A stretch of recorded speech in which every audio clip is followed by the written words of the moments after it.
I've always had a thing for men with authority. Not the loud kind, but the quiet ones. The ones who can command a room with a calm stare or a low, controlled voice. Dr. Luke Cross had that energy. That presence. It made me come back for checkups more often than necessary, and I never once rescheduled, even when I probably should have. Luke had been my dentist for 5 years. Early 40s, fit, tall, with that kind of rugged hot look that came from surfing on weekends and pretending he didn't care about how good his forearms looked in scrubs. He was the kind of straight guy who was too comfortable around gay men, so comfortable it almost felt like a dare. I never tried anything. Not really. But every time his fingers pressed into my jaw or brushed against my lips, I felt it, that lingering spark just under the surface. A magnetic pull, silent but obvious. He had this habit of touching my shoulder when he spoke to me. Not like a doctor, more like a man who didn't mind his hands lingering. Once, after a routine cleaning, he looked down at me and said, "You've got a hell of a smile, you know that?"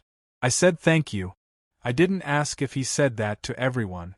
Today's appointment was at 7:30 p.m. Oddly late. The receptionist had called earlier to ask if I could switch because someone cancelled. The office was empty when I walked in, quiet, dim, private. Luke came out from the back, sleeves rolled up, jawline even sharper than usual. "Evening," he said, flashing that easy, teasing smile. "Glad you could make it." "Wouldn't miss it," I replied, letting my gaze linger just a second too long. He motioned for me to follow him. "You're lucky," he said as we walked. "Last patient of the day. That means I can take my time." He said it like a joke, but it didn't land like one. My stomach tightened. The exam room was warmer than usual, lights lower. I took the seat. He leaned close to adjust the headrest, his arm grazing my chest. "No apologies. No flinching. Anything bothering you?" he asked, eyes scanning my face like he was trying to read between the lines. "Just the usual. A little sensitivity. Some tension." I let that last word hang there. He smirked but didn't reply. Instead, he pulled on gloves, his eyes never quite leaving mine. "Let's loosen you up then." The anesthesia came quick. A soft prick in my gum, followed by the familiar numbness spreading through half my face. I'd had this type of sedation before, just enough to relax the muscles but keep me conscious. But this time, I let myself sink further into it, letting my eyes flutter halfway closed. I could still hear everything, still feel. He moved with precision, fingers confident as they worked along my jaw. But there was a shift, subtle but real. His touches slowed. His breath deepened. He lingered in silence. Then, he spoke. "God, you're something else," he muttered, almost too low to hear. "You have no idea what you do to me." My heart stuttered. Was he talking to me? Did he think I was out cold? "I'm not supposed to think like this," he continued. "You're my patient. I'm married. This is so fucked." My fingers twitched under the dental cloth, but I stayed still, my pulse pounding. His hand brushed my lower lip, gentle, almost affectionate. "If you were anyone else," he whispered. He let out a shaky breath and chuckled to himself, quiet, broken. "I swear, every time you come in here, I start hoping you'll make a move. Like I'm not the one who's supposed to know better." I could smell his cologne, woodsy, masculine, dangerously close. I felt the warmth of his hand on my neck, just a brief press of fingers that had nothing to do with dentistry. "I should stop," he said, voice softer now. "But I don't want to." He leaned in closer. I felt his breath against my cheek, then, barely a second, a kiss. Light, careful, like he wasn't sure if it was real. He pulled back. I kept still, breath shallow, thoughts racing. "I'm sorry," he murmured. "You're asleep. You won't remember." Maybe that's better. I wanted to move. I wanted to speak. But some wicked part of me wanted more to hear. To know. I let it continue, heart thudding like a warning siren. He returned to my mouth with the tools, hands steady again, but different. Like he'd opened a door and didn't know whether to close it or walk through. As he finished the procedure, silence hung thick between us. I sensed him stealing glances, pausing mid-motion, his breathing heavier than before. Finally, he removed his gloves and stepped back. "All done," he said quietly, almost tender. "You were a good boy." If he only knew. He helped me sit up, handed me a mirror. I played along, groggy and dazed, giving him a half-smile. "You okay?" he asked. I nodded. "Think I dozed off." He smiled tightly. "Yeah. You were out." The air between us pulsed, thick with something unsaid. He looked at me like he wanted to confess, or run, or both. I stood, thanked him, walked out into the night air. My lips still tingled. But it wasn't the anesthesia. 1 week later, I find myself back in Dr. Luke Cross's clinic before sunset, heart thrumming with uneasy anticipation. Despite promising myself I'd never return so soon, my curiosity and longing propelled me through the door. The waiting room lights are dimmer now, the hum of the air purifier sharper in the silence. I sit on the same vinyl chair, fingers drumming the armrest, tasting the afterglow of his whispered confession. Luke emerges wearing a fresh set of scrubs, his wedding band catching the overhead light. His gaze snaps to mine with an intensity one haven't forgotten. "Good to see you again," he says, voice steady but eyes betraying a flicker of hesitation. I offer a small smile that I hope reads as casual.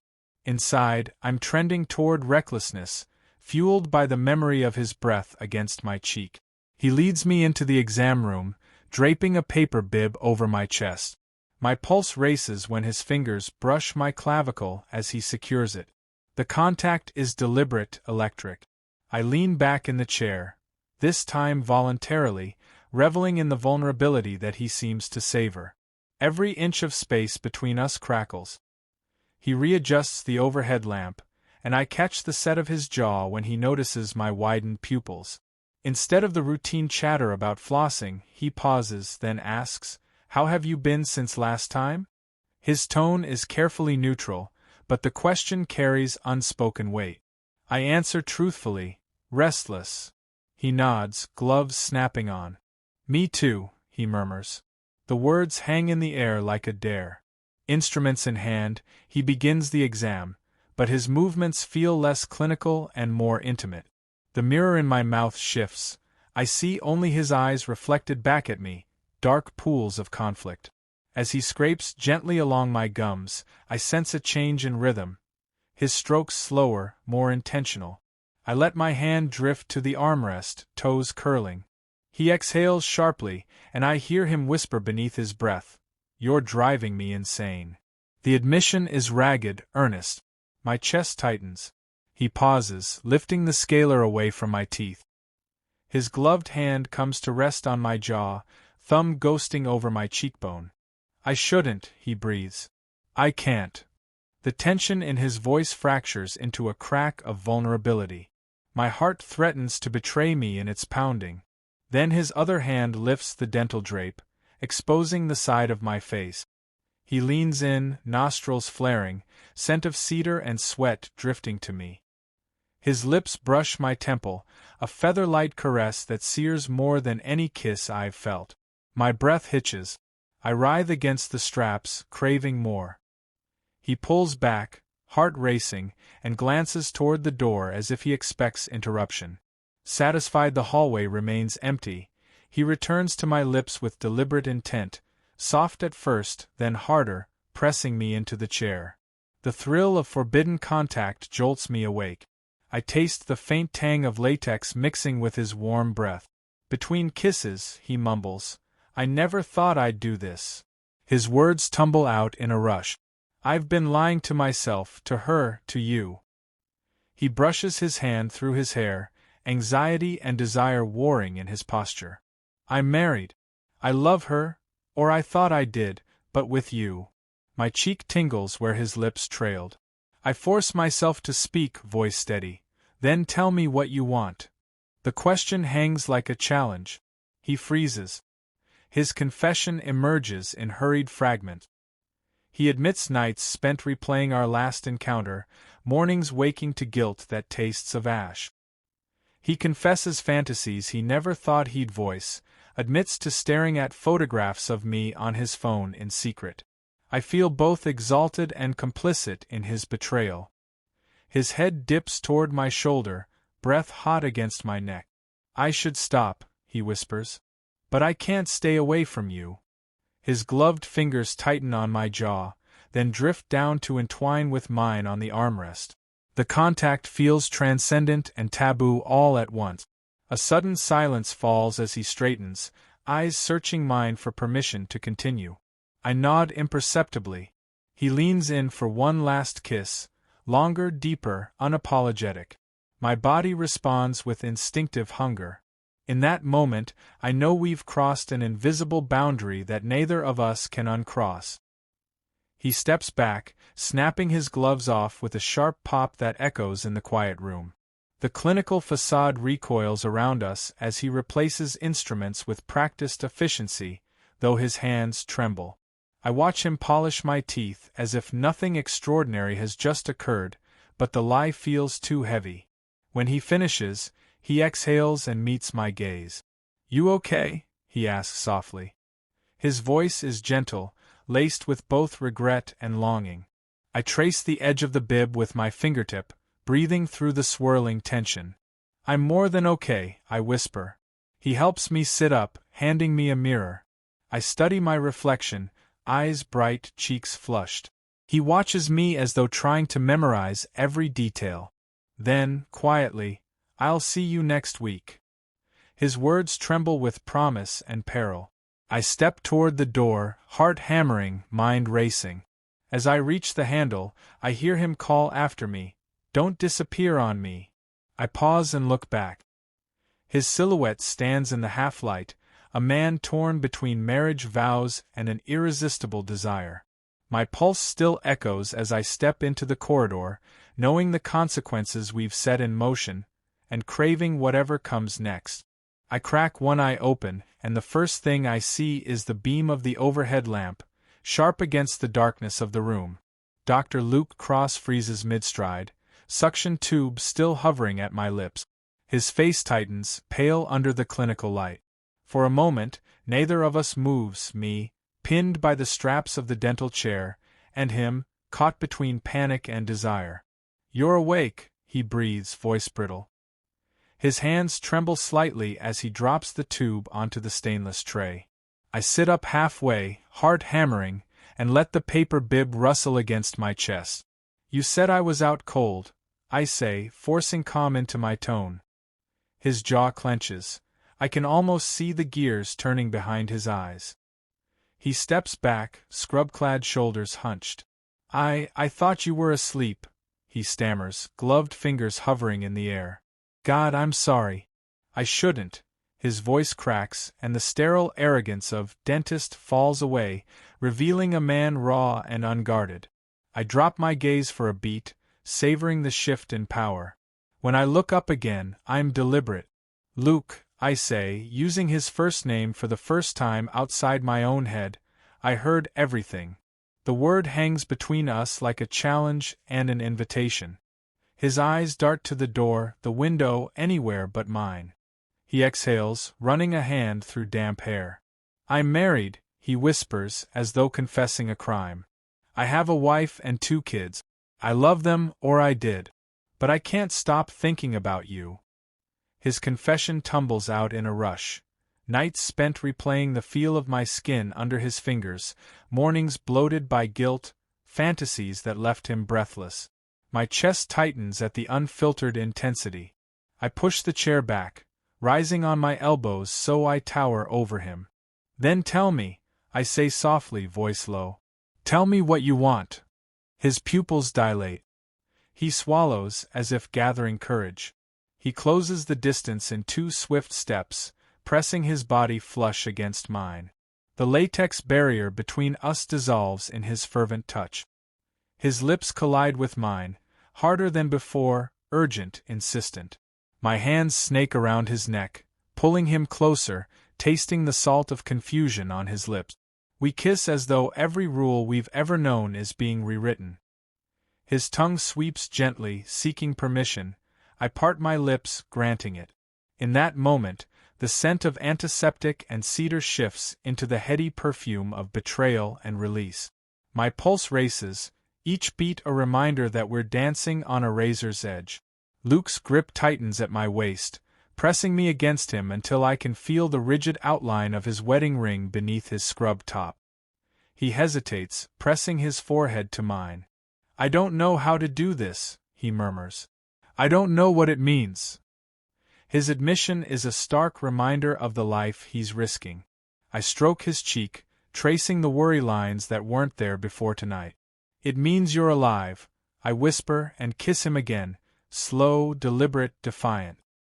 He responds by tilting his head, deepening the kiss, as if drinking my words like a lifeline.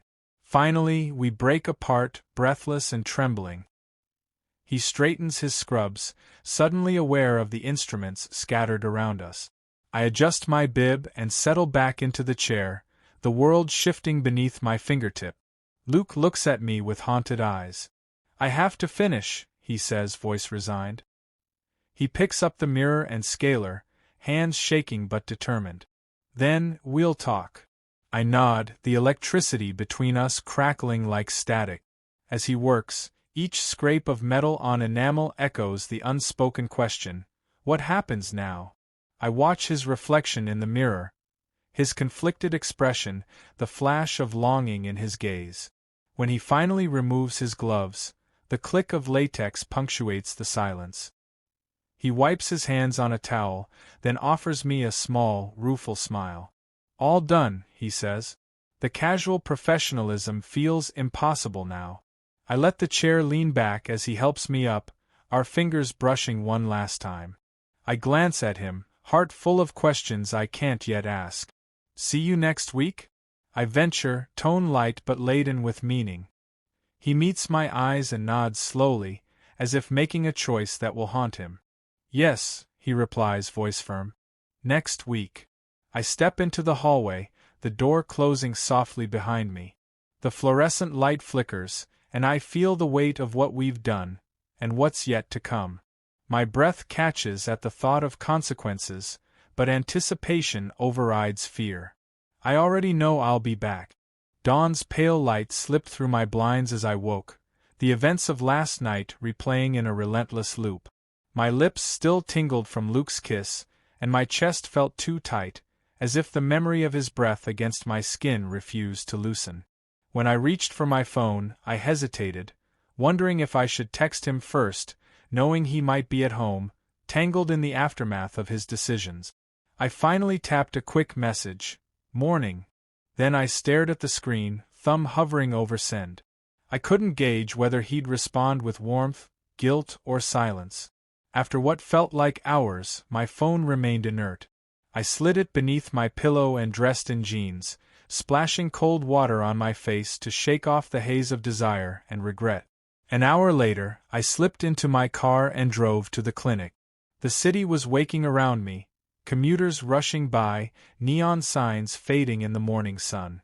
My stomach knotted as I approached the familiar building.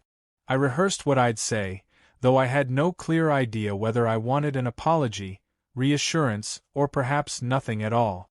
The receptionist greeted me with her usual brightness, oblivious to the tension coiled in my chest. "Good morning," she chirped. "Dr. Cross is running a few minutes behind." I settled into the vinyl chair, fingers drumming a nervous rhythm. The quiet chatter of other patients seemed distant, as if I were observing from underwater. When Luke finally appeared, his expression froze as he spotted me. His eyes widened, shadowed by exhaustion and something harder to read, fear or guilt. He tucked a loose strand of hair behind his ear, the motion jittery and uncontrolled. I rose slowly, meeting his gaze head-on. "Morning," I said, voice even. The formal greeting felt both awkward and loaded. He cleared his throat. "I wasn't sure if you'd come." His words were soft, uncertain. The ring on his finger caught the light, an unyielding reminder of vows he'd bent. "I came," I replied simply. My heart pounded, but I forced composure. "We need to talk." He nodded, leading me to the same exam room where our affair had ignited. The chairs and instruments stood as silent witnesses to our betrayal. Once inside, Luke closed the door and leaned against the counter, arms crossed. His posture spoke of regret and resolve. "I've been a coward," he admitted, voice tight. "I nearly texted you every hour, but I couldn't face the truth of what I've done." His confession hung heavy in the sterile air. I sat on the dental chair, crossing one leg over the other. "What truth?" I asked.